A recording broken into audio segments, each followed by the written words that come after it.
Hello and welcome back to CamBro Conversations, and today I've got a real treat for you because it's round 3 with the gentlemen from Crypto Glasgow, Don Cameron and Dec Kelly. Gents, thanks for joining me. Evening. We're back again. It's round 3, third time's a charm. Let's go. Yeah, and it's very high in demand because the first 2 conversations we had have been listened to so much, they've been talked about so much, and a lot of people, when I was saying before we hit record, have invested thousands of pounds off the back of it in a technology and an asset that they previously didn't have the wherewithal and didn't have the understanding of, or the reassurance that it was something they wanted to be exposed to. So that must feel quite strange. Yeah, it's good. And that's kind of why we started like back nearly 2 years ago, because not many people knew about it or were a bit kind of apprehensive about investing. So it's good to see that it's kind of took off. And it's strange. Like, even just today we're out in the shops and people, again, much like that, recognise it and say like, oh, I made this or I put this in or whatever it may be, simply because of stuff that we've said either off the back of a podcast with yourself or stuff that we've said. But the page has grown arms and legs as well. Like incredibly. That's like I said this to you when we first started speaking ages and ages ago about the content you were creating, like the lives that you were doing. Yeah. People watching you for an hour, they really care about what you're saying. Yep. Whereas when you guys do like a grid post, of course people are invested to read that. But the difference in like a podcast, but a Thursday live, which you were doing for every week for over a year.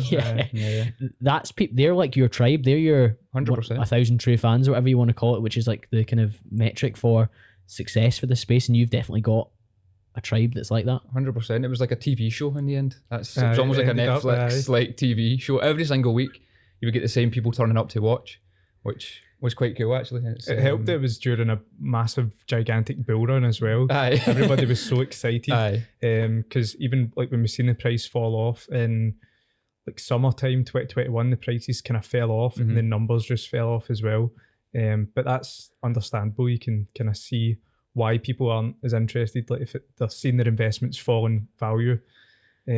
So there's loads that we can go into on that, so we'll pop a pin in that for now. But just as a side comment before we do put a pin in it, it's crazy that people continually buy in or get involved when the hype's so high. Yep. But as soon as the market sentiment switches, that's when people don't want to invest in education or invest in understanding. It's incredible. We recently have been putting more things like that on the story on Instagram because we're like, look, it's great to get involved, but you want to get involved when it's like in the trenches. Like that's the whole point of it. So we have tried to kind of force that more as a kind of priority that we post out, just to kind of let people know, look, it's great making all this money, but you need to get in lower to actually make this money. So that's a great point though. It's when times are scary, that's when the most opportunity is in the market, when it's at the scariest point, because that's when the price is low, that's when people are selling, that's when you should be buying. And then when it's really euphoric and everybody's making money and everybody's buying, that's when you should be selling. You need to play the opposite side of the market. You said something so interesting on episode 64 when you said when like the lady across the street or the postman or the taxi driver is buying, that's when it's at its peak, isn't it? It's at its top, because everyone's like, oh, I need to get involved in this because they've got FOMO. Yep, correct. Yeah, it's a very, that's why we always talk highly about emotions, because it's more emotional than it is anything else. It is. Like, honestly, it's great knowing about crypto and understanding how it works and whatever. You could be the most knowledgeable kind of guy out there. However, you might be an emotional wreck. And everything that you learn just goes like down the Swanee, shall we say, when it comes to prices. So emotions are more important than the key. Honestly, the most of the kind of topics that you even need to know about. It's because it's just so volatile, and it's when your money is invested, like money that you've worked hard for, and then you've invested it, and then when you see that money that you've worked hard for go down in value, it plays with your emotions, and that's when people sell, but they should be buying more at that time. Yeah, there's so much we can go into in the podcast, but for starters, I want to share some of the headlines that have happened since the last time we spoke. And we opened up in April with the fact that Bitcoin had just hit an all-time high. That's right. Of I think 64,000 in April 2021. That's right. Yeah. But in November we saw 68,000. Yep. But in between we saw this huge drop off, July 2021, where people once again got frightened. You actually called it on the podcast, Dec, to say there's going to be a correction, 30-40%. That's right. And it's going to frighten people. And it really did frighten people. My WhatsApp, just with people who have like, and I still get it today, but I think it's just because they know that I'm interested in it, and they know that I have good conversations with you guys, and I'm quite up to date on what's going on. But wow, that big drop off and then that euphoric pump again to an all-time high again. I find that so interesting that the way the market is, we were almost guaranteed an all-time high again, and we'll be guaranteed another all-time high at some point in the future. Yeah. But nobody seems to recognise that when at this time of recording, 1st of February 2022, we've got what, 36, 37? We're sitting at at 38. Okay, as 38. of before this podcast, so it's... That's low compared to 68, isn't it? Of course, and people are worried by that. Yeah, aye. If you just look over the past 12 years that Bitcoin's existed, it always surpasses its all-time high purely because of supply and demand, and it keeps growing, and the demand keeps growing because more people hear about it and more people get involved. So the only way you lose in Bitcoin specifically is if you sell in a loss. So that's you're voluntarily losing off your own will. Like, that's on you if you lose, because if you just hold long enough, you can sell in a profit. So people that lose in Bitcoin have chose to lose. It's like a double loss almost. You're losing your funds and your balance, and you're also losing an emotional battle with yourself. Yeah, and it's so true. It's you. No one else. I don't sell your I don't log into your portfolio, for example, and sell it. It's up to you. Yeah. So it is a double whammy. The price is down and your emotions are down. We had people speculating that Bitcoin was going to go to 100 before Christmas. You guys were a little bit, you're very bullish on the market in general, but you were quite conservative on your forecast for Bitcoin. Why was that? We strongly believe the 100k stuff was a very much driven society from YouTube. Like your crypto YouTubers, unfortunately, do drive a lot of the retail. So if there's enough of them saying it's going to 100k, they're going to get viewers, obviously. And the more and more and more groupies of them that kind of follow them will believe that. If they're told something, they're going to believe it. We just didn't really believe it. Because we'd set out, our target was, say, between 60, 70, 75k top end, like maximum. So we just stayed at that target. We never let what other people in the space were saying kind of change your opinions. Like, we'd set those out in advance, and we just stuck with them, and until now it's kind of proven itself that that's the case. Even going back to when it corrected 50% in kind of May time, we were getting DMs on Instagram consistently. Are you going to change your price now? Are you going to change your top end price? Is everything going to change? And you're like, why? What's changed? The market sentiment's changed, but the technicals haven't changed. So that was the kind of heat we were getting because of the emotions. The emotions come into it because of the correction. So there'll be the same people that'll be like, oh my God, I love it. Bitcoin's going to 250. Yeah, exactly. They change their mind like the wind. And it's like, you don't actually know until after it, like, and you look back on it, that you're being super emotional, and that you don't know that at the time. It's tough. People are, it's just natural. Like, humans have naturally got emotions. It is what it is. It's natural. So at the time when they're acting like that, it's just they're acting on their emotions, and they don't see it until it's already passed. And then a few months later, when the price is up, they're like, "Oh shit, I was being quite emotional." They're like, I was falling out with my family. I was losing money. I was doing all these bad things, and it was through my own fault by not trusting myself, not trusting the process, and kind of buying into kind of narratives, news narratives, market sentiment. So it's a game of emotions. Like, if somebody's new and wants to get into crypto, the first thing you should think about is, right, I need to be emotionally ready for this. If you know that the price is going to drop 70%, well, 40%, 50%, 70%, 90%, if you know that, then how can you say otherwise? How can you lose if you understand that that's what happens? It's the most volatile market in the world. These things happen. So if you can tell yourself that if you're new in crypto, then you can't really lose. You just need to hold on long enough. One of the other fundamentals of the market is that when Bitcoin hits its peak, a lot of people sell off their profit, and they put that profit into altcoins. One of the altcoins that benefited from that was Ethereum, which had an all-time high of 4.9k in dollars, of course, which we're going to speak in throughout the podcast. That was incredible considering the lows that Ethereum was at. If we think back, March 2020, and that's right. Around so that we dating back our IGTVs, which is quite cool to have, the kind of the archives. Timestamp, it's all there. We've been buying these since $80, and I was more of an ETH whale, if you like. Not whale, bull, should we say. I wish I was a whale. What constitutes a whale? How much money do you think you would need to have in it to be a whale? Oh, hundreds of millions, I would say. It varies depending on the time of the market, obviously, but yeah, a lot. And it's more to do with the actual holdings as such. If you get like 1,000 ETH or whatever it may be, there's actually an image we've seen that kind of floats about here and there on Twitter. It's like different types of fish, and it depends on what level you're at, and yours is like a shrimp or a whatever it may be, but yeah, anyway, tadpole. Yeah, exactly. Yeah, so I'm an ETH tadpole. At the time I was like, I don't even know, a tuna fish, a decent sized tuna fish.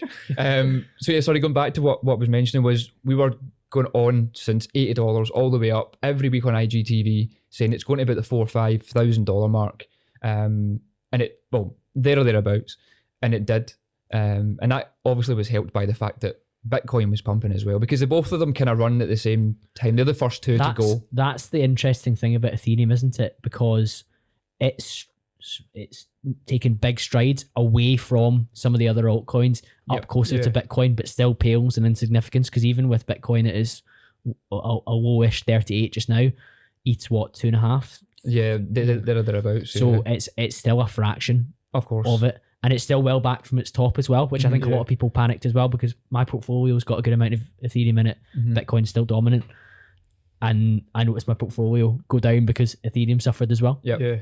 And like so just to kind of gauge on that at 4.9k when Ethereum was at its all-time high, we had a chat room within the Discord at the time, and there was kind of people in the chat room saying, ETH to 9,000, ETH to 10,000, ETH to 20,000, and we had to kind of say in there like just because you've bought in at 5k, so you would need it to go to 20k to see 4x. So people then start basing the price targets off what they bought it at, like in the short term, and we had to say, look, Ethereum is up, I don't know what it was at the time, 5,000% at the time.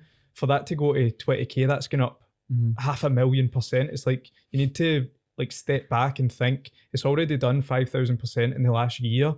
Is it going to do another 5,000%? It's not. So that's something that people kind of, if you're looking at it on those timescales as well, that's what's so important, because if you, like you were saying, Don, you had Ethereum when it was extremely low, so you benefited from those thousands of percentiles. Fantastic. But a lot of people jumped on the coattails and the hype of it when it was at 3, at 4. So their percentage increase was still favourable as an asset class versus a lot of other things you can buy, but it's nowhere near the same. So of course they get excited and they think, oh, Don said he's made X number of 100,000% on Ethereum, maybe that's what I'll make. But ultimately it had its run, and you were buying near its top. If you look at it on a bigger time scale, you've maybe bought at a good price, but if you're looking at it on a short term thing where you're thinking, oh, I'm going to make a big dirty bag in the next year, it's unfortunately maybe not the case. The thing with Bitcoin and Ethereum, there's a time and a place. But I mention this quite a lot on the members' live streams that we do as well. There's a time and a place to speak about Bitcoin and Ethereum and invest in it. That's been and gone. They've had their bull run. We sold out again. I actually think we mentioned this in the last podcast, where we sold out of majority of Bitcoin in February last year. That's almost a year ago to the date. We had decided, right, the time is now. We've rid the wave, or we've taken it from below 4,000 Bitcoin in dollars all the way up to 58, I think it was. Sold out into altcoins because there's a time and a place. Whereas, like you said before, people get into these higher rates and think, well, if they've done it, then it'll just keep going. It'll just keep going, and that's where the hopium comes and the and that's when those $20,000 Ethereum predictions come from hope rather than from any technical standpoint. It's just kind of hope, and that's what would suit their portfolio. If it hit 20k, I would make 4 times my money. So that's when those predictions start creeping in. All of this has happened in a backdrop where the financial markets outside and away for the crypto space have been what anyone would term as turbulent. I mean, my S&P 500 tracker is not pretty right now, but about 4 weeks ago, I put a screenshot on my Instagram story to say, like, I hold crypto. People always come and ask me like what crypto I buy, which is mad considering my experience versus you guys, but that's just the nature of Instagram, isn't it? But I was saying, well, actually about 1/3 of my investments are crypto, 1/3 are like stocks and shares, and then 1/3 is like ETFs and funds and trackers like the S&P 500. And it was like 23%, but it was a massive bubble. And correct. It's really suffered now. And one of the big drivers of that a lot of people have acknowledged is that the Federal Reserve have forecast that they're going to increase federal funds, which is basically just attempting to shrink the supply of money available for making purchases, which scares everyone. And then and that's all in an attempt to control inflation. Which that's a big fancy term that they use to say that we're going to stop printing money. But they use all these terms, like really technical terms, when they could just say it's so that the average person doesn't understand what they're doing. Because if they understood what they were doing, they would act differently. They would then look at these other assets to invest in and get away from that kind of broken system. So it's funny that the terms they use to try and just mask what's actually going on, rather than saying, well, we're going to stop printing money. They say we're beginning to slow down the speeding up of the tapering. Like it's all these terms, like all the buzzwords. It is. And one of the reasons they're doing that is because they themselves are alarmed that inflation is now getting out of control. It's at a 40-year high. Officially, it's 7%. Now we can definitely debate that figure, and we will do. But for inflation to concern the government and the Federal Reserve is probably alarming, because we know what happens when that goes the case. Currencies become borderline worthless at points if things go that way, and your spending power becomes even lessened. And I will give a bit of personal insight. Dec and I went for a gym session a couple months ago, and him and I were saying a lot of people that we know haven't really felt the pain of COVID. And by that I mean, if we think about what actually happened in terms of the economy shutting down to the extent it had for the period of time it did, not that many people have really been like, I haven't heard that as many scare stories. You've heard some bad stuff, haven't you? But not to the extent where such and such lost his house, or he had to sell his car. But I was still seeing people, as soon as flights were allowed, away on holiday. I was still seeing people had more money in the pandemic than before. But it was a bubble. Like it was furlough and stimulus checks and whatever else you want to call it. People were making home improvements, and I'm thinking, well, that's great, you're adding value to that asset, but that money that £10,000 you just invested in your kitchen or your conservatory, like, you weren't working for that. You were getting paid either 80% or 100% of your salary by your business, like, but you weren't you weren't putting in any labor, so you weren't generating any like value. It was a really strange period, and you and I were just like, I wonder when that comes back to bite us, and what the cost of that will be. And it seems like inflation now, with our spending power, and them now turning the tap off on the money printer that's been going. What noise to make? That's the thing. And somebody shouted down their AirPods there at us to do it as well. To be clear as well, the 7%, that's the US numbers, remember, but UK, just for anyone else listening, and I know you're international, Cole, so for our UK listeners, I think it's about 5% or 5.5%. So it's still not as far off as America, but that's like government quoted. Of course, figures. Of course. We challenge all of those, though. I've 100%. spoken to you two, and there's no way you believe it's 7%. Yeah. Just look at any everyday assets or everyday like things. Fuel at the start of the pandemic was roughly £1 a litre. Now it's over £1.50 a litre. So that's a 50% increase on fuel. On houses are Everything. up 30%, 40%. Cars, watches, you name it, it's up. Everything's up. Your food shop, Exactly. Everything is up much more than 7%. The only thing that's not up is wages. People's wages. People's wages went up 3%. But I don't know, what would you say real inflation was if you took a stab in the dark? It's very hard to know, because I think there's different assets and different purchases that have gone way up in cost, but then there's other stuff that's kind of stagnated. And I'll give an example from my working life now. We were speaking just before the last podcast. I was about to move into the furniture industry. Yep. When we buy a container of furniture from China, it comes in like a 40-foot container. We've got an invoice from November 2019, long before I was involved, for £1,800 to ship that 40-foot container full of sofas and bar stools and desk chairs, whatever you want to put in it. We've got an invoice from November 2021. 10k.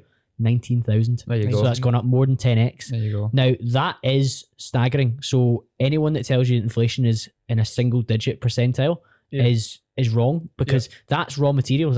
That's timber, it's steel, it's everything that makes up. True. Timber's up over, everything's up over Literally 100%. So how can everything be up 50%, 100%, over 100%?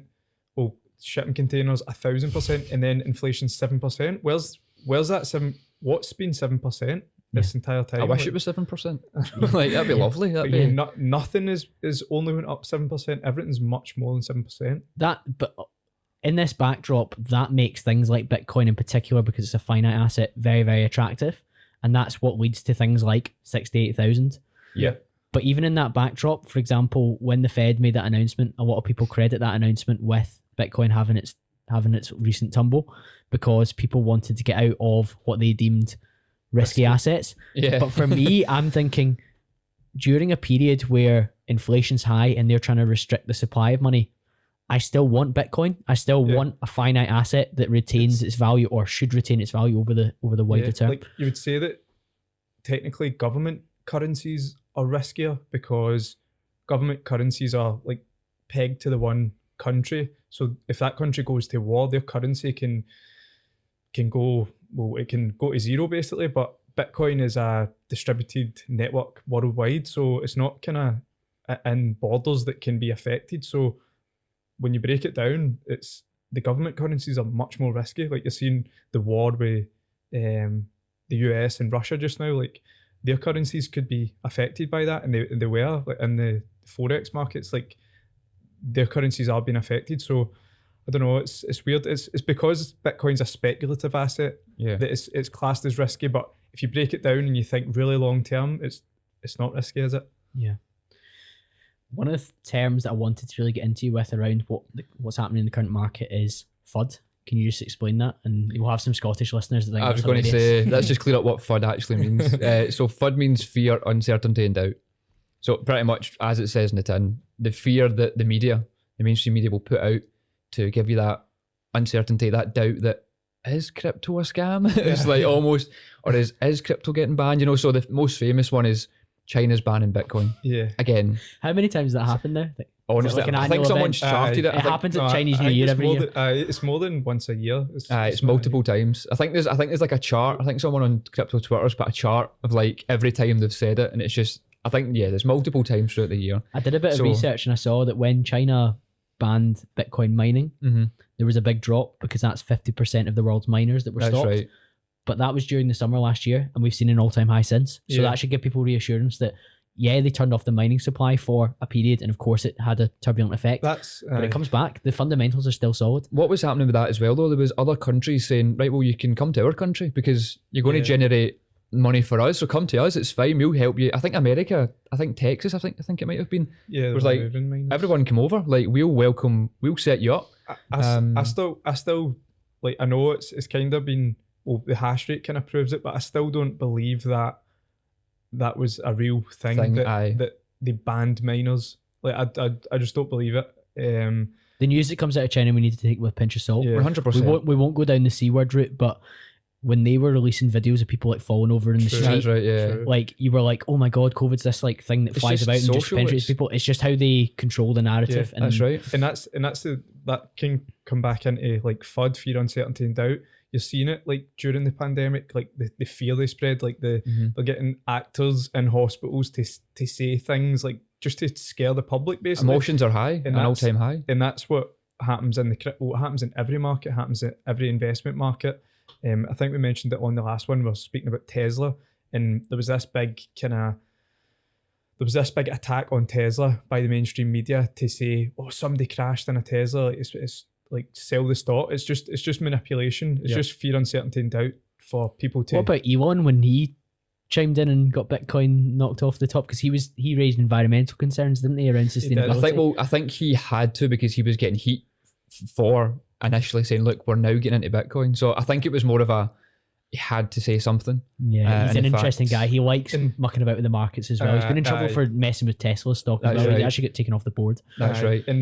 And he says, I'm sure it was like, roughly, don't quote me on this, but it was like, as soon as there's 50% of Bitcoin's power is renewable, we'll bring it back. Yeah. And it hit that months ago. Like it hit that goal months ago. So it's just FUD spreading. It's the same as, and what tends to happen is it tends to come out weeks later or even days later that it was false. Like it's the China one's the most famous one, I suppose, but more recently, even just this week, the Biden administrators, they came out and says, we need to look at this as a national security threat. Bitcoin, it's like, what? But then it comes out and it's fake news. But it's just because these media outlets can push or can turn up the kind of volume. The headlines, like it did say national security in the kind of the full document they put out, but it was that was just part of another 10 things they says, and they spin the headline like as a threat to national security. Like, so some of the other things that we've seen as well is Russia threatened to ban miners. That's right. Because they weren't happy because they were using the energy supply at a subsidized rate, just the way Russia operates. They've got a subsidized rate for your electricity for quite a lot of things. So they were annoyed that people were almost being entrepreneurial and mining and profiting from that. And that had a bit of a fluctuation on price. But there's nothing that comes out that doesn't have a material impact on what people think and how they feel about their investment. Yeah. It's just being able to understand that these things come. And we've said that again from day one, that in fact, we says before the last crash, like there'll be some scary news narrative that comes along with this price correction, so that there's something tied to it. Because if the price just fell and there was no news, you would say it's fine, it's going to go back up. But when the price falls and they say China's banning Bitcoin, it's like, oh no, China's banning Bitcoin. That means the UK might ban Bitcoin. I better sell it. Aye. So they need to tie a news narrative to the price falling to scare people. It's just how they move the markets. And again, that's how they move every market, is through manipulating people through fear. We did see the challenge to crypto's legitimacy at one point with the Crypto.com stuff, where there was some hacking, and that annoyed me because crypto does not need negativity on the inside. So when somebody handles it poorly, I find that frustrating. But again, that comes down to that's a private company issue rather than a crypto issue, because crypto, you can't hack crypto. Like, you can hack Crypto.com, but like if you're in custody of your own funds, like not your keys, not your crypto, that's the kind of term in crypto. So if you don't hold the keys, then it's not really yours. So just for those that aren't clued up on what you've just said there, what you're advocating for there is people to have like a ledger which they hold their crypto offline, and they're able to look after it themselves with their own key phrase. That's the preferred method. So that you're in full custody of your own funds. So that's the term again. It's not your keys, not your crypto. So if you hold crypto in Crypto.com, they hold your keys essentially. Your crypto is stored on their platform. So their platform can be hacked. But if you're storing it in your own ledger, cold hardware wallet. It's a hardware wallet. So it's not on a centralized database that can be hacked. And by keys, we mean your passwords, essentially, or your seed phrase, or whatever it may be. That's the kind of that's well explained, because there will be a very wide mixture of people listening to this. It'll be your Discord members that are like super tuned in and pay a monthly fee to be tuned into the market. There'll be guys that follow you religiously, and then there'll be people who are just quite interested in what's going on in this mad market that I keep seeing people talk about. That's right. So it's always helpful that when we cover it in that way, and you guys have a very clear style of how you inform people. COVID restrictions was another where people were like, oh, that'll affect the price of Bitcoin or the price of crypto. But we had it when it was a case of, oh, restrictions are tightening, that'll affect crypto. Restrictions are releasing, that'll affect crypto. And you're like, which one is going to have a negative impact, or do you just pick and choose the narrative? And we were laughing. You guys got asked, oh, will like a new lockdown have an impact? I think you showed a chart which showed what happened the last time. Yeah, it actually boomed. That's the thing. It goes back to the point Dec was making. They're trying to tie a narrative to anything. And it's just the way it goes, unfortunately. And because crypto becomes so volatile and so emotional, it's easier to tie narratives. The price moves $5,000. Oh, it was because of this. Or it goes up 5,000 or down 5,000. There's always a quick narrative to go. So it's just so easy for people to just make stuff up. So it's like the entire market is just human psychology, and you can tie it to that people, like humans, like they look for something to attack. They look for a reason behind something, right? They don't just see something happen and then like, oh, it's fine that happened. They like, why did that happen? Why? Like it's always why. So again, it's just basic human psychology. Like when something happens, why did that happen? Why did that happen? Market sentiment overall right now is negative though. Yeah. And a lot of people are saying that we're already in a bear market. Yeah. Where do you guys stand on that? So our sentiment, again, hasn't changed much, to the fact that just because the market sentiment's different doesn't mean that we're going to follow that trend, if you like. So we're still bullish on the market as a whole. When it comes to bear market talk and whatever it may be, we see Bitcoin performing bearish. That doesn't mean bear market. That means it's performing bearish. But as we've said many a times, there's different points in the market. There's different times to talk about different assets. Bitcoin and Ethereum, as I mentioned earlier, we've kind of done them 2020, 2021. It's now time to talk about something else that's bullish, if you like. So overall market sentiment for us, bullish as ever, but we understand the bearish actions of Bitcoin and even Ethereum. But it goes again with the market. It's people are quick to jump on the bear train as soon as it comes down 50%.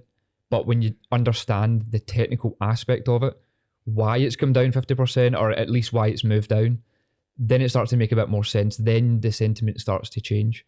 The sentiment flips like a switch. Like if Bitcoin now, the sentiment's slowly getting better. Yeah. See if Bitcoin goes to 40k, people, it's going to 100k, and those people last week were saying we're in a bear market, it's going to $2,000, and then a week later it's going to $100,000. People's like kind of narratives switch constantly. Like it's a bear market, it's a bull market, it's a bear market. We like to just kind of stay zoomed out, stay focused. That don't just flip constantly with a bad news story. It's a bear market now. So traditionally the market has bull runs and then it goes into a bear market. Yeah. It is close. The bear market is close. It's just not you now. feel it's coming, but you're saying not now. It's closer than ever. It's what we're preparing for now, and the members will know this, is for Bitcoin to start its final retracement. So Bitcoin, if you look at a chart and zoom out, it zigzags all the way. But we've had our double top. So we've seen our 64,000 back in April. We've then seen it correct. We've then seen it go back up to 68, 69. It's now come back down again. So it's all about corrections. And on that corrective move is when we'll start to see the kind of tail end of the bull cycle, if you like, which unfortunately is the most euphoric and where the most money is made, is at the very, very last point. But it's also the struggle getting to that point, as we've just experienced. It's the hardest part to go through as a investor, as a human in general. But it's almost like the risk to the reward is there. So we're approaching a bear market, and we're well aware of that. One more pump, that's what you're telling me. Yeah, and it's funny because usually when a lot of people who are in similar positions to you are saying bear market's here, and you guys are going against that to some extent, which I think's brave, but the fundamentals are clear in your mind. It's definitely as brave when you compare it to everyone else, but for us, it's just that's just how we feel, and it's how we've always felt. Maybe that's why it's so easy for us to talk about it so confidently, because we haven't changed our narrative since day one, literally since day one. True. And we've got the archive records to show on IGTV. So maybe that's why, because we are so confident. But I sometimes put the blame on the uneducated YouTube kind of culture, if you like, because they'll change that. They're just as bad as the investors. Sometimes they'll change their narrative to fit the media, or to fit the news, or to fit whatever it may be that day, that week, that month. So it's not always the retail investor's fault, I would say. I want to use that term loosely, fault. It's not anyone's fault exactly, but it's just to make sure that you don't change your narrative like the wind. Yeah. And everything should. Because you'll lose. If you change your narrative constantly, you'll lose. Because that's the whole point. You're supposed to be like bullish when times are scary and bearish when times are euphoric. So, and you guys are bullish in an environment, like you say, that is at the moment pretty bearish. Yeah, exactly. Well, it's bearish this week. Let's see what the price is next week. But no, 100%. It's again, I don't think it's tough for us now, but it's definitely tough when you look at it in comparison to majority of the players in the game. So. If we fast forward past this last pump that you guys are predicting, what are some of the strategies that you have in place during a bear market? Because you guys have gone through one, whereas a lot of the people that have got involved in crypto, myself included, haven't had experience of when it's just been red for days and months and years. Literal years. So bear markets are a good time for finding either new projects or projects that are still in the process, like a test phase or whatever. Yeah, test phase, stuff like that are working products. Because in a bull market, basically anybody can just create this project out of thin air and say, we're going to do this, we're going to do that, we're going to make an app that's free trading, blah blah blah. And then it's implementing that. Like, you can say that, but are you going to implement it? Are you going to actually make that tech? So what you find in the bear market is all the people that say, we're going to do this, we're going to do that, they fade away, they go to zero basically, they stop working on the project, but the real projects keep building. It's like, you'll see in crypto, it's HODL, where you get like build and it's spelt the same. It's like biddle, is it biddle or something? Yeah. So like they projects. I love the crypto fanatic terms. Yeah. You guys are deep down the rabbit hole, but you speak English to me, so I'm cool. Yeah. So like they projects continue to build, continue to grow. So we want to look at them during a bear market, and then we can invest in them. Like one of them was Syscoin, which done 100x from its bear market. 100x. That was one we'd found in the previous bear market when we were still kind of coming to grips with what the hell was actually going on. So it was quite cool to see it in the bull market perform so well, because it was one of our ones that we'd found naturally, I suppose, and it actually worked. So it's quite, that's kind of the main thing for a bear market, or one of the main things. Is a few different topics, but finding projects that are hopefully going to perform. It's more of an education part, I suppose, because the markets have cooled off. There's not as much euphoric. Zero interest. Like people are not like, the media won't talk about it in the street about crypto. Maybe it'll be different this time round because a lot more people have kind of been exposed to to crypto. But like the last bear market, if we asked anybody about crypto, like what's crypto, like nobody knew about it. Whereas 2017 there was a spike and then it just died for years. And as soon as it died, it's like people bin it, and that's basically, that will happen again. Like interest will go to zero. It will. People think it's different that everybody's invested now, but see, soon as the price goes down, and you've seen it in the correction we had, like the 50% correction in summer 2021, the space went so quiet. That's like, right. Like we've seen so many Instagram pages that have tried to start and kind of jump on the trend, then they just quit. They just disappear. Like the entire space goes, it's crickets. Like there's nothing happening. Nobody's interested because there's no money being made at that. People are kind of, they want short-term gratification, and during that time there's no money being made, so they're not interested. There's zero interest.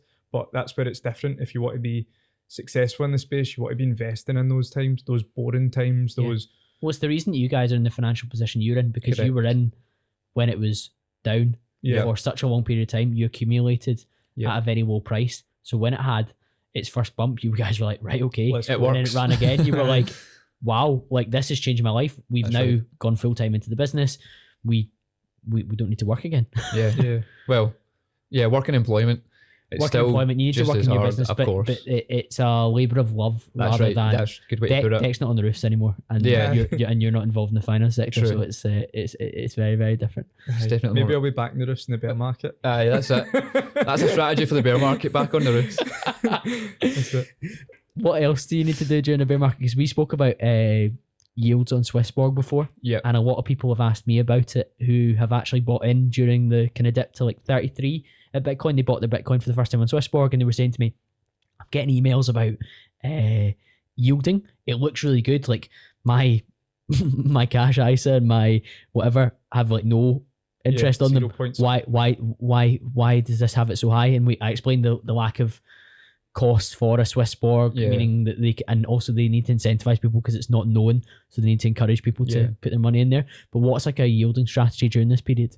So it would be extract profit, whatever profit you'd extract it, then you would then exchange it into USDC or a US dollar stable coin.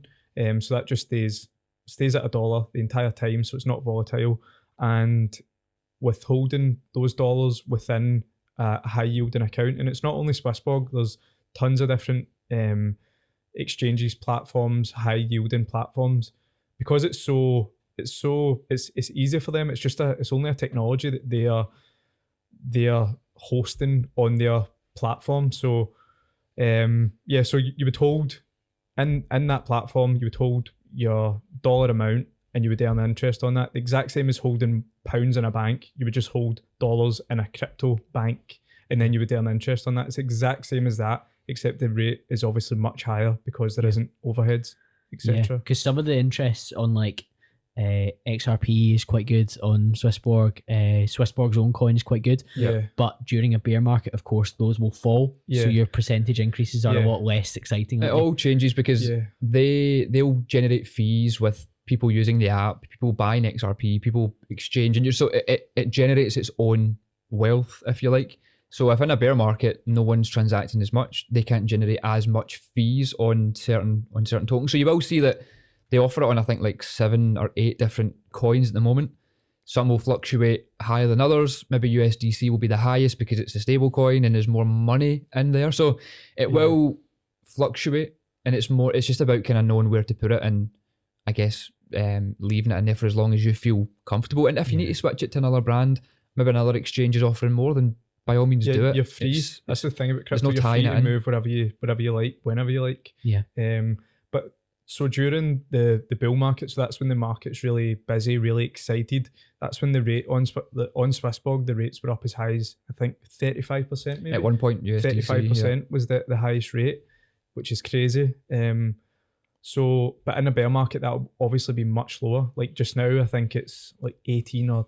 I don't think it's as high as that just now. I think it's about the 10 mark for Genesis Premium members. So 10. Still so attractive though, 10%. Still attractive. Comparison to anything Even, else. So in if the bear market is really harsh, brutal, it will still be higher than a bank. It will still be 10 times higher than a bank. Yep. Even if it's 1% interest rate or 2%, it will still be much higher than the bank. So That's quite an important point because you see a lot of people maybe complain, should we say, yeah, at the fact that the rate had changed.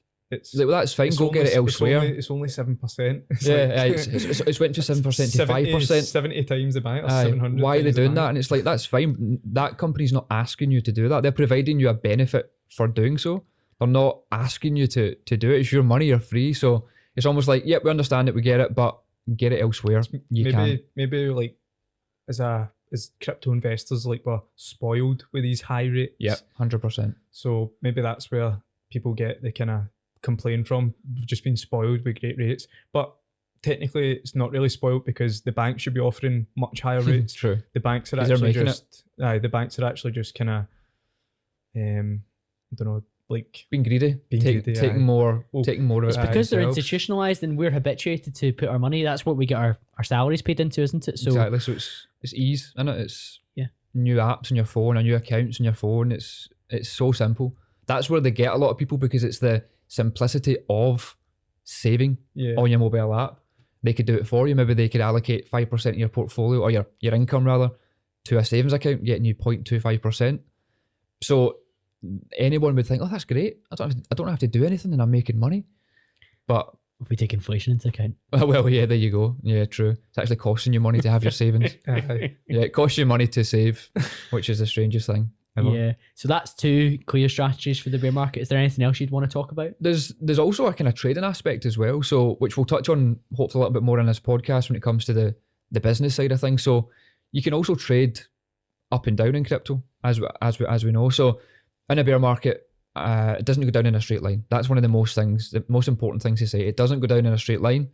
It might seem like that. It might go down in a straight line for a day, but sure enough, it will come back and it will zigzag all the way kind of down. So there's opportunities in there to buy and long the position, which means the price is going to go up, or short the position, which means the price is going to go down. So you could essentially do that every other day or throughout the day if the markets are moving that much, and make potential. Obviously, you need to understand what you're actually doing, which again we'll get on to in terms of education part of it, but that's another aspect of it. On Swissborg, you'd even just spot trade, for example, where it's depending on what membership level you're at, potentially 0% fees. So you could spot trade Bitcoin on Monday morning is 35k, but on Monday afternoon it's 36k. You sell it, the next day it's back down to 33k. So you can literally trade in between, spot trade throughout the day, maybe make a wee £100 there, £200 there, but if you're doing it every other day, And with sufficient amounts then. correct, Yeah. and because you know the market's always going to retrace, that's key. For anyone that's listening to the podcast, that's key. When it comes to markets coming down 50%, this big great shock, they'll always rebound at some point. Maybe not as high as they were, but they will rebound at some point. And the reason for that is so when the price is going down, that's when like traders will short the market, but you'll get like retail. And when we say retail, that means just kind of the everyday person. Retail's the You and I. the everyday person. So retail then sees the price continually falling and they say, I'm going to short this, which means I'm going to bet that the market goes down. So when everybody is saying that the market's going to go down and everybody's betting that the market's going to go down, the market needs to go up to wipe out the money. Like the market doesn't just keep going down in a straight line and everybody shorts, everybody bets that it's going to go down and it just keeps going down and everybody makes money. It has to go back up so that there has to be a winner and a loser on the market. Yep. So retracements always happen. That's so if you're listening and you're maybe you want to exit crypto, if you've lost money, wait on a retracement. Don't exit when it's going down. waiting it going back up. But that's the thing, when it's going back up, then the people are like, oh, it's going back up, I won't sell. Yeah. And then it'll go down again. You need to know. Pick your points. And that's why you guys were massive on targets. And I guess we'll go into that before we go into other areas of the business that have changed since we last spoke. But you guys were very clear that we're going to sell our Bitcoin when it hits 65 or whatever. I think it was lower than that, actually, 58. I think you said you sold quite a lot. But of course, you missed a wee bit of the top there. But you also made... Well, I made I think it was about 1,700%.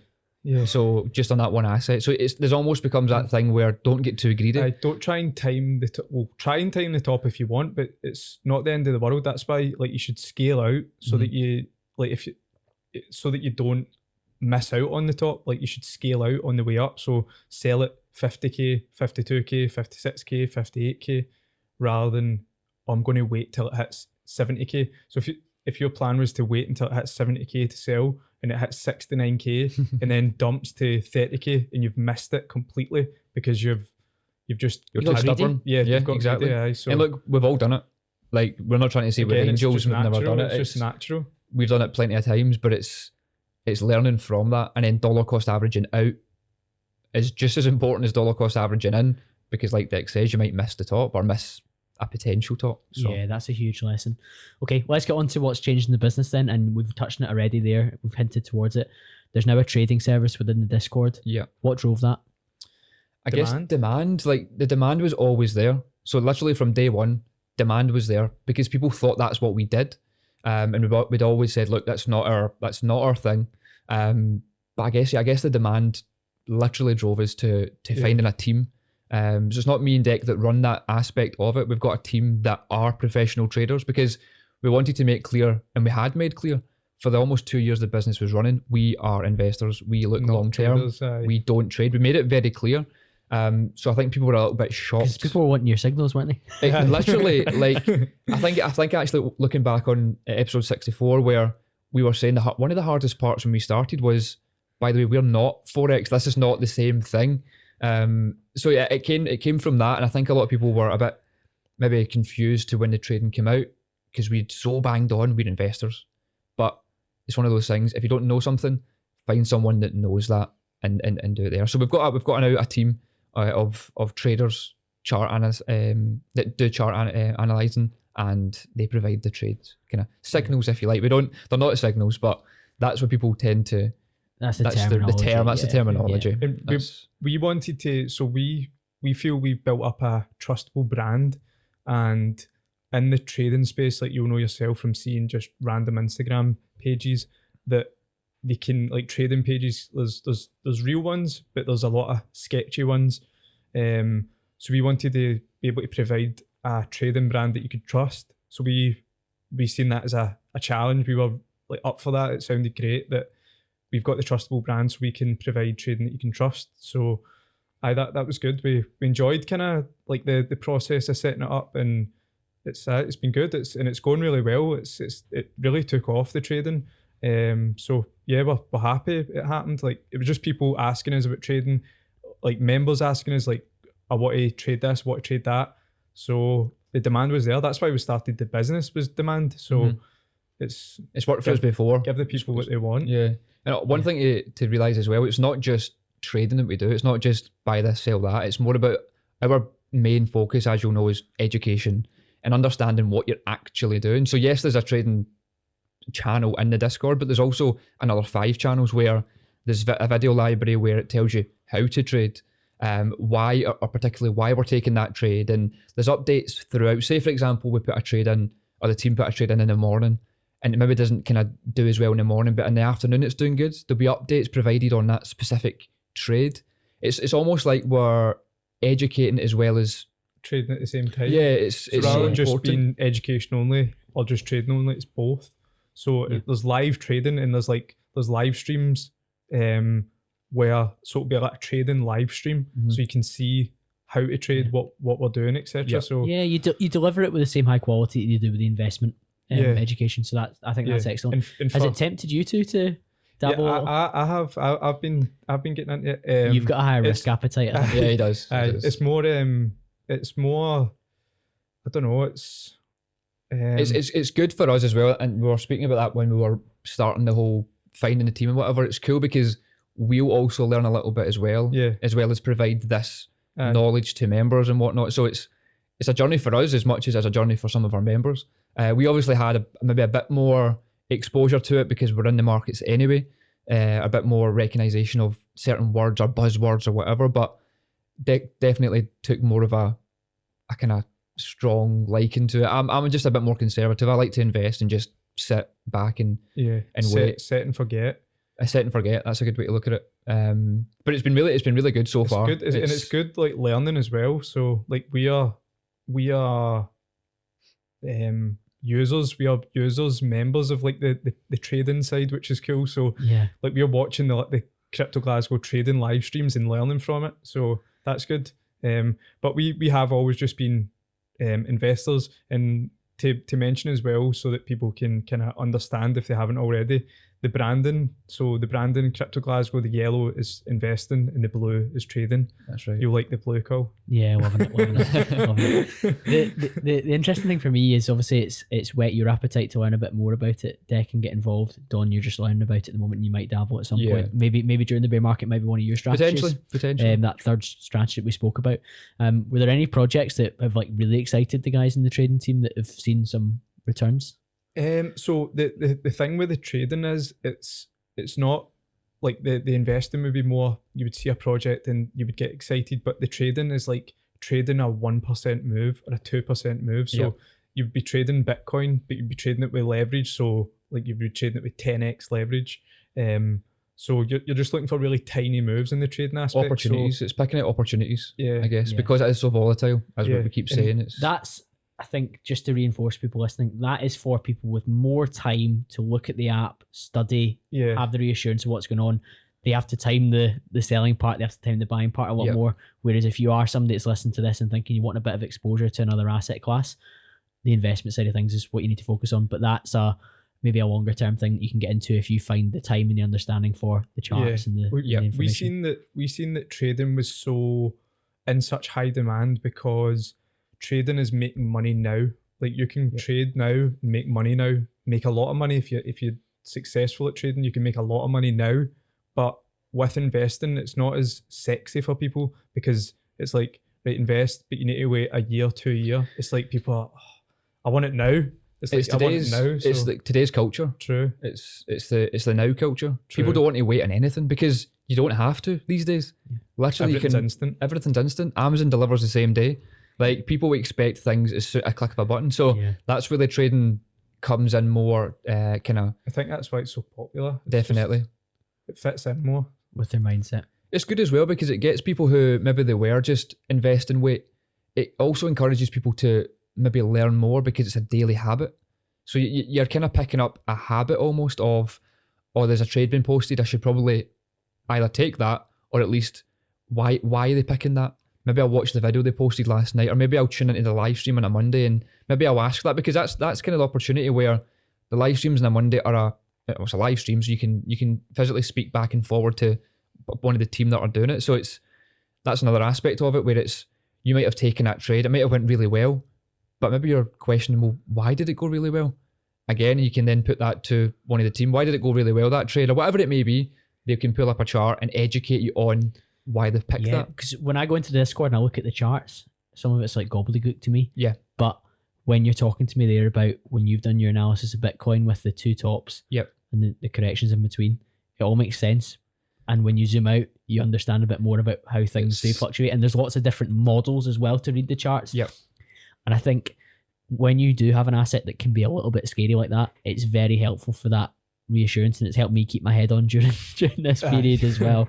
One of the other areas that the business has improved and built on has been support with tax, because we have seen people take a lot of profit out of the market. What was the work that you did in that space? So we took on, actually a member approached us who is a tax specialist. So he was a member just investing here or there in crypto, but his full-time career is a tax specialist for a company in Glasgow actually. So it just kind of worked well. He approached us, which was so strange because we obviously had the demand for it. People always asked us for it, but we said, look, speak to your accountant because they are the professionals.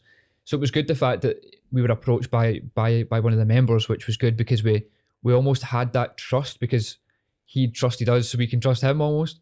So he approached us. We gave him a few tasks, if you like, or a few main questions that we got asked, and then he provided bullet points, examples, whatever it may be. And it's an ongoing thing as well. It's a good connection we've got. So we can, for example, if we do a live stream on a Wednesday or a Monday, we'll get asked a tax question. We'll just say, look, let me ask the tax specialist. So again, it was demand. It also helped us because your accountant will do your tax for you, but they might not necessarily tell you the ins and outs of why you're paying this or whatever it may be. So again, it's more about education. That's what we focus on. It's more about your accountant will do it all for you and they won't ask any questions. However, if you could approach an accountant with a little bit of knowledge, it might help you kind of. Yeah, because it's still such a new asset class as well that some accountants would be like, right, okay, well, you've got capital gains, but I'm not sure what the best way to treat this is. Exactly. Particularly because when we talk about profit taking, sometimes we're taking profit from one coin and putting it into another. We're taking profit from one coin and putting it into a stable coin. We're taking profit from coin and taking it out of the exchange. There's thousands of transactions. So you need to be aware of what is taxable and what's not. Correct. And what the percentage is on that and what you maybe, because you would maybe take a different approach if you found out that, well, if I do this slightly differently, exactly. I won't be liable for tax on that until I maybe take it out next year when it's a larger amount or whatever. Being tax savvy. Yeah. Now there's an elephant in the room, or actually there's a JPEG of an elephant in the room. Oh, and there we go. I forgot all about that. That's NFTs. What's been going on in that space, guys? Fill me in. Hype. Insanity, group insanity. Yeah.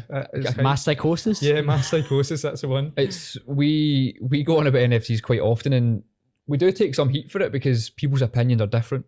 And that's the problem, I think, is people's opinions are different on it, and people's hype's different. It's such a strange topic, and it could go on for hours, this conversation on NFTs, because there could be a topic on what NFTs actually are and what they fundamentally are underneath the JPEG.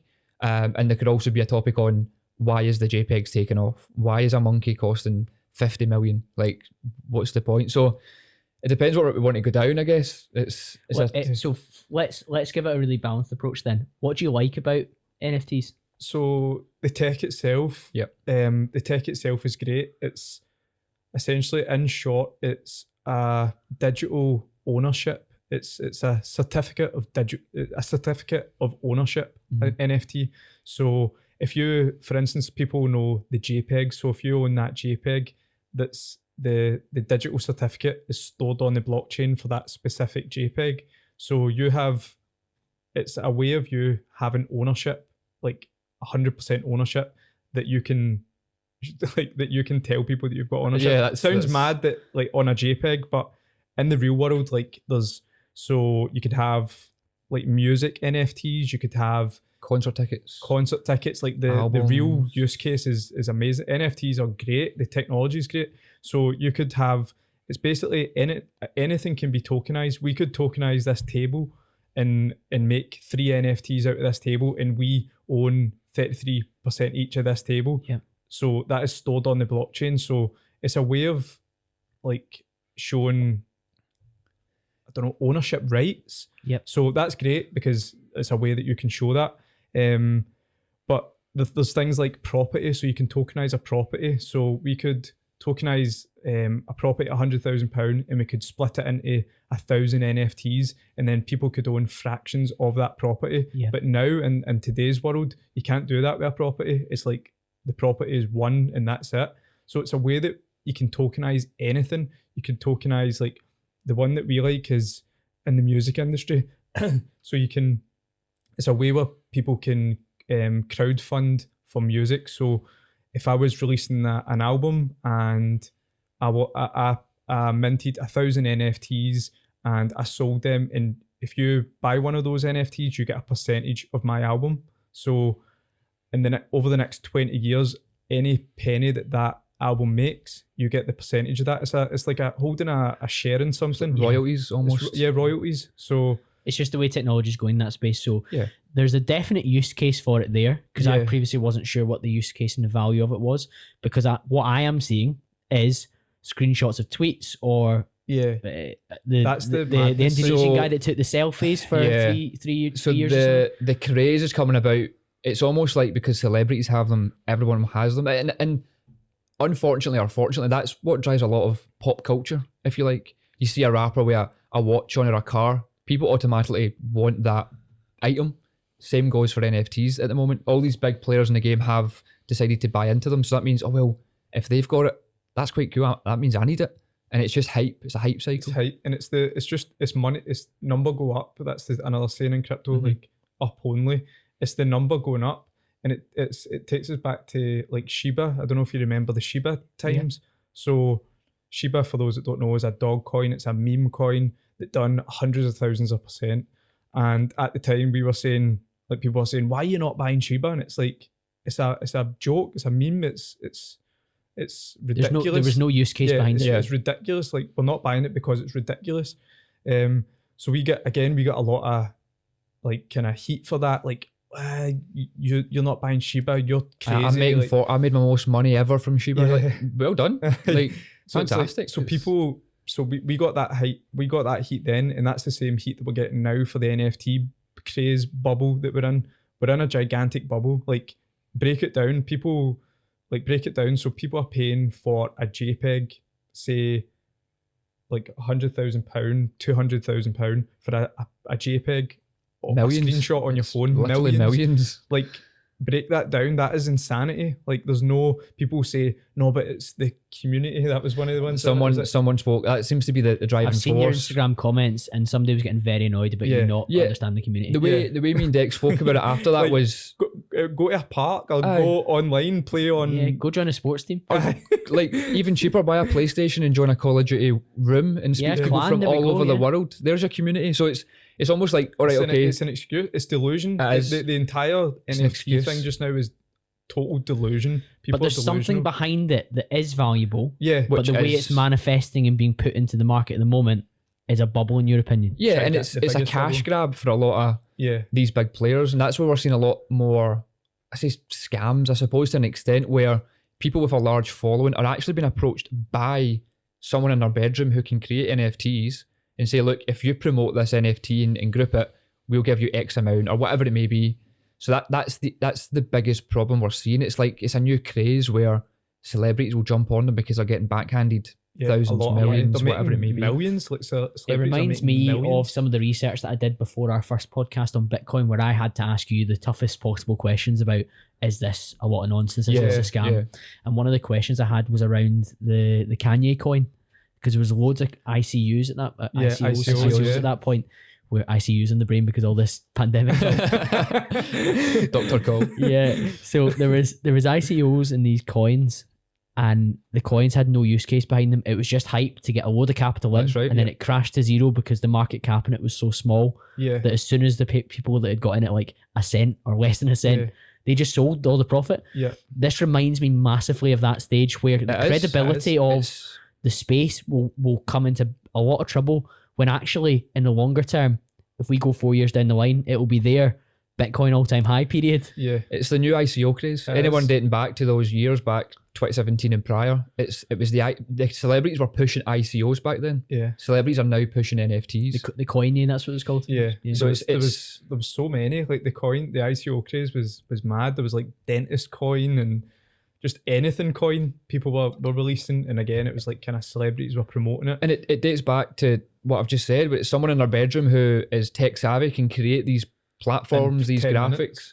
And it's like, people will jump on that because all it takes is for someone to be good on computer aided design. They can create a 3D model on a JPEG, whatever it may be, spend 10 grand on marketing, spend 10 grand on a website.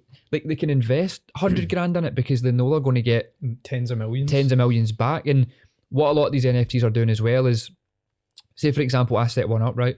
I could set one up, there's 10,000 available, you can mint it, which means you can buy it essentially for 0.2 ETH, right? So a couple £100. But then they start selling for $1 million or whatever it may be. Every single transaction, I will make a 10% share. So it's almost like a business that someone's setting up. So it's like, again, goes back to the royalties. So you could physically set that up, sell an NFT for the next 10 years. It will circulate in the market. It will hype. It will make even more money, and you're getting paid sitting back in Barbados with pina colada because you managed to get Kanye West to sell your NFT. It's insanity. It's like the only reason, if we ask anybody like, why are you buying that, it's like, oh, because like such and such made money off this. Like the reason people are buying it is because the exact same as Shiba, the exact same as Doge, because the number went up. Yep, not because of it. anything else, not because of anything fundamental. So that's extremely risky. But NFTs are even more risky than Shiba and Doge, because Shiba and Doge have at least got some liquidity like you can sell. Mm-hmm. What chance have you got of selling a picture to somebody that, like, when the market crashes, that you've paid 100 grand for? Like, who's going to buy it? Like, who's going to buy that picture, that unique picture? Bearing in mind, NFTs are pegged, or they're valued in Ethereum or Solana, or they're valued in crypto. So that's important to understand as well. Yeah, so when the bear market does hit and cryptos do take their 90% drop, the value of your monkey is going to go down as well. And it's what you might find, and I feel like you will find this, is on OpenSea, which is like the NFT platform, one of the main ones. You put it up, so you buy it for 1 ETH, and then you can choose what price you list it at. It's almost like an eBay almost type thing. So you can price it at what you want to list it at, but it's only worth what somebody pays, what the next man will pay. So in a bear market, when Ethereum's crashing, do you think someone's going to go, right, I'm going to jump into this JPEG now because it's down? Because Ethereum's crashing, the JPEG's still a JPEG. It's not doing anything. It's not providing any liquidity, any kind of value to your life other than a flex on Instagram or whatever it may be to say you've got a picture of a monkey. Like, so that's what we get so, not so much frustrated about, but we see the frustration in what the retail investors do, and they're just getting themselves tied into something that's inevitably going to be the hot potato. No one wants to hold an NFT when the don't get market's left holding the bag when it drops. Exactly. So it's all you need to do is use common sense and think. Like, imagine trying to tell, I don't know, an elderly person, oh, I've just spent 20 grand on this, and showing them a picture on your phone. Like, what do you mean? Like, this photo, I've just spent 20 grand on it. Like, that's insanity. And the older person would be like, you're insane. Like, what are you talking about? We get the fact that some of the pieces are art. We get art. We're big fans of art. Cool. I was going to say, you guys Definitely. have bought art before. Yeah, This is digital art. Yeah. We respect the art space and understand it enough. Yeah. And we understand that that's what it is, digital art. You can, what I think is quite cool about NFTs as well is like when the metaverse does inevitably become more of an everyday thing, or become more of a thing, there will be galleries and all this cool things. Everything's going digital. We know that the whole world's going digital, right? So we respect that aspect of we like art, physical art, things you can see, touch, whatever it may be. We understand where the world's going, so we understand that NFT images are a thing. We get that. Our point that we get is like, it's the hype, the craze, the community that you're buying into when you could literally go on PlayStation Network for free and speak to strangers and put the money that you've got into a coin that you like. Yeah, precisely. And also as well, so what the NFT is, so that's ownership. You've got ownership rights of that specific JPEG, but the copyright lies in like the metadata. That's where the copyright lies. The copyright isn't of the image. So that's why you see people say, well, you can just right click and save as. You can do that. And there's no like, the copyright isn't on the image itself. The copyright is in the data of the image. So it's that then just that your brain just starts going into overdrive and it starts to melt. That's the problem. People don't understand the actual underlying thing. Yeah, they just find images. Like, is there any projects that you like in this space? The NFT wise, some of them are really cool. Like, we are big on art. We really like it, but we've got common sense enough to say, right, I'm not spending 300 grand on this. Like, and so if people are listening and they're buying NFTs for, I don't even know how cheap you can get an NFT because of gas fees or whatever, but if you can get them for $20, $50, $100, go for it. That's fair. That's putting on a gamble, a football coupon. That's fair. But the thing that we see is crazy is people spending life savings, $20,000 on a JPEG in the hope that somebody will pay more for it. Yeah. That's just calling it how it is. That's crazy. Yeah. And again, like, we look like the crazy ones now while the market's booming, but when that market crashes, we'll be like, it was obvious, it was inevitable. You're applying the same lens that you look at the crypto market. Yeah. With this one, when the hype is high, don't buy. Run. But when it dumps, which it appears inevitably it will, then you might be more tempted by some of the projects. Maybe. You might hoover a couple up. Exactly. We'll be the ones buying it when you are trying to handle that hot potato. When you've lost 200 grand, we'll be buying it. Because some of them 20 quid. Yeah, exactly. at the mint price or the floor price. 0.1 of an ETH when ETH gives it dumped 90%. We're buying in bulk. That's the thing. A lot of these kind of communities are actually run by 14-year-old children, and that's the problem. It's the tech savvy. I mean, saying that 14-year-olds probably more tech savvy than the majority of us these days, but it's people like that are on Discord every day, and a lot of these groups have got hundreds of thousands of members, but there's only 10,000 available of these tokens, and it's all just like this kind of stuff you see on crypto Twitter and stuff, and just stuff you hear in the crypto space, where in these Discord platforms, the big names that are making them are almost like employing these 14-year-old staff to run their Discord in the hope that they get they call it a whitelist, which is a potential that you'll get to mint.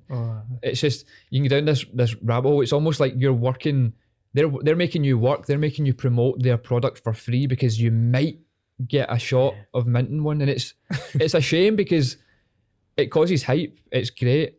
It's good for business for them, obviously. Like, the hype is there, and 14-year-olds tend to be on their phone more often than not. So there's always a constant, an open, what do you call that, rotating door of people on Discord chatting NFTs. So it's keeping the hype, because there's always someone, chatting about the community or whatever it may be.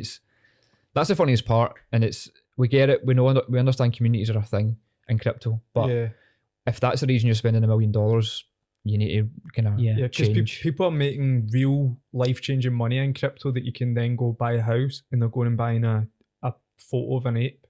They could buy a house, they could buy a 5-bedroom mansion, and they're going and buying a photo of an ape. That's, whatever way you look at it, it's insanity. Well, you two talk about generational wealth. You want to set up the future for your families. Exactly. And by doing that, you buy something like a property. You buy ETH when it's low. You buy Bitcoin when it's low. But can you imagine becoming a 16-year-old child and your dad says, "Here, there's a picture of a monkey. Here's your inheritance. I've been saving this. Don't sell it yet because it's not really valuable at the moment, but it will become valuable at some point." So it's the world's changing. The way I see it is like we spoke about in the last podcast, like Pokemon cards. So that's here he goes. Have you caught them all yet? They're similar, right? So when it comes to that, like, I bought ones that I liked, and I says at the time, I don't care if market crashes because I'm buying it because I like it. So if you're spending 20k on a photo of an ape because you really like it, that's fair. Go for whatever you like. But if you're buying it and the possibility that you might flip it for profit, that's just wrong. That's risky. You're setting yourself up to lose a lot of money by doing that. For example, the one we posted about the Justin Bieber one, so you were saying, maybe better you tell the story, but essentially Justin Bieber spent 1.3 mil on a Bored Ape. Yeah. Posting his Instagram, blah blah blah. So everyone on crypto Twitter, again, the 14-year-olds were essentially going off. They're losing their kind of marbles because it had no rare traits. That's it. What was the image had no rare traits, or the monkey had no rare traits. It was a really big kind of Twitter account that was saying this, like, can't believe Justin Bieber just paid 5 times the floor price of this, and it's not even got any rare traits. It's like, you're so delusional for even thinking in that mind space that like he thinks that's real, posting that, like, that's not getting any rare traits, as if that actually means something. I don't think Justin was buying it to then flip traits. Like, someone it's Justin's worth buying it for. It's a percentage of his income as well. It's nothing. It's literally it's nothing. But it's like one of us taking a punt on a £20 NFT. Exactly. 1.3 mil to him is a £20 to us kind of thing. But people crazy. Are thinking, it's not even getting any rare traits, and he's buying it. It's like that person thinks that's real life. Yeah. It's not real life. It's delusion. But he's just accumulated that asset because he wants it. Yeah, and he's not looking to flip it. The thing with Justin as well, we noticed is someone on his team had created an NFT collection. So obviously he's been getting word at home, NFTs are this, and maybe he's just questioning it, like, what's an NFT? So he's almost buying into the hype as well, potentially. We don't know. We also don't really care, to be honest. It's more about that does help drive the hype in it. That's, like we said at the very start when you asked, what's your opinion on it? My first word was hype, because it is at the moment, because people don't understand what a non-fungible token actually is, of what it can do for the music space, the property, anything, literally anything. And if you actually in our, not to kind of to plug here, but in the level up guide that we do have, we speak about NFTs, we speak about CryptoPunks, which at the time was like the main one, but we also speak about 4 or 5 different points of what an NFT can help in other realms. So but people don't want to learn that. That's the problem. People want to interested in JPEGs. People want to exactly buy the JPEG to flip it or to say they've got it. It should be the total opposite. Like it should be the total opposite. Education first, as it is. Honestly, the other asset. And it's sometimes you don't get bored saying it, but you almost, people are like, oh, here we go again. They're talking about education, but there's a real reason behind it because we see it from both sides. We're experiencing it from both sides, and we've kind of become profitable in both sides in terms of our education's been profitable because it's then helped us gain like income or whatever it may be from selling board apes or whatever it may be. But no, it's fundamentally the most important thing. And I think, again, I've said this many a times, you wouldn't go and sit an exam for your uni or whatever it may be without a bit of education, would you? You wouldn't just walk in and sit that exam. So why would you walk in and buy an NFT or a crypto or whatever it may be without some prior education, whether it's hours of education, whether it's 5 minutes of education? Just try and pick something to understand in more real time and don't jump into it, basically. Understand what you're buying. It's easier said than done because we say this until we're blue in the face. People will not be like, oh, well, yeah. Well, some people will. People that will kind of actually want to make something from this over the next 5, 10, 15 years. But you'll get people that will be like, all right, okay, cool, you've made how much money? All right, cool, I'll buy it as well. That's the kind of issue we've got with. I think we've addressed the NFT JPEG in the room. Yeah. And I think people will have some very contrasting views on what we've 100% you'll get. And we welcome that because it's about a conversation. Because one of the things that's been a problem over the last couple of years is that we have shut down debate on both sides there. We see the controversy about Joe Rogan at the moment and the guests he's had on. And I think it's very important that we have these open discussions. And this is just the opinion that you guys have got on NFTs at the moment. And your opinion on other crypto coins has paid off in the longer term, so it might well pay off in NFTs. Overall though, and we've always said it, we love NFT tech. Like it is the future. Tokenizing everything is the future, but it's just this small. It's a gigantic actually. There's a big section is digital art just now. That's in a bubble. It's in a bubble. Like you can clear as day. It's in a bubble. Like $500,000 for a JPEG is a bubble. Whatever way you look at it. It goes back to one of the points you made earlier in the podcast where people don't know. Is that again emotions? True. People don't know that's how they're thinking because the bubble is current, the hype is current, so they don't know any different. Yeah, true. It's not until next year, whenever it may be, where they're like, oh, hang on a minute. You need to be a little bit contrarian. You need to step back, go against the narrative, question it, poke at it a little bit. You say zoom out from the situation and actually try and see it for what it is. And that's the way our view has always been. We've always been zoomed out, and we'll never just buy something because of hype. We need to actually, like, to be true to yourself. Like we're buying this because of this. Like the NFT property, like crypto that we're into, it's called Proppy. Like we seen before Proppy was even a project, we says property needs to be tokenized and it will make the selling a property, it'll make the process so much quicker, cheaper, faster. Like it'll make it better. So we seen that before it was even out, and then now that it's out, we're investing in that. So if that price crashes tomorrow, doesn't matter. We're not about the price. People are buying NFTs because the price is going up. We buy because we invest because we see long-term value. Well, it's like XRP. We've not really spoken about it tonight, but it's like XRP. You believe in the fundamentals, and the price is incidental until it hits your profit targets. You're happy to hold it when it's low because you're like, oh, it's fine. Well, I actually understand why I hold this. And when it gets to where it's going to get to, because I've got belief and firm understanding of it, then I'll sell a little bit and then I'll buy more and it'll go. And that's the plan. Exactly. And it's like, it comes back to, so if you hold, for instance, well, as you just says, if we hold XRP, we've got confidence because we know what it is, but how can you have confidence in an image on your phone that somebody's going to come along and buy that? Like XRPs get liquidity. There's 100 billion XRP that you can sell. So yeah, it's totally different. But if people enjoy them, like if they actually like enjoy looking at them on their phone, go for it. Like that's each to their own. Like, go for whatever you like. Don't forget though, some of the images actually move. So that's what it's like a GIF. It's almost like a GIF. True. So not just JPEGs, it's GIFs. True. But no, in all seriousness, it's a crazy hype. We understand it and recognise it, but we're interested in it. But it's more about we're interested. We're not wanting to buy it quite yet. If you can buy for $20, go for it. Just be careful if you're buying $20,000 because it is just an image at the end. And be careful of marketing as well. I kind of touched on it, but that is one of the biggest issues, is because the marketing gets you.